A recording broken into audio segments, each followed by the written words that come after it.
How to delete Fantasy Premier League account. Hi guys, welcome to our channel. Let's begin. In this video, I will guide you on how you can delete Fantasy Premier League account. For this, open up the PL app on your device. If you don't have this application, you can download it from Play Store or App Store, or you can head over to the Premier League's official website on a browser as well. Now, you want to tap on the three dot that says More.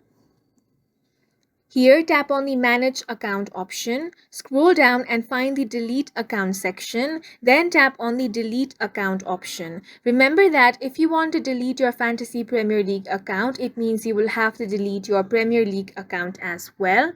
Now, you want to enter your password. By entering your password, you confirm that you want your account to be permanently deleted. It will take 21 days until your account will be permanently deleted. So if you want that, tap on the Confirm Password option.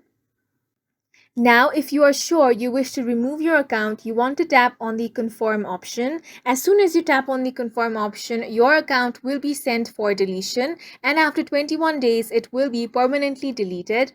And that's it for this video. If you found it helpful, please make sure to hit the like button and subscribe for more videos like this.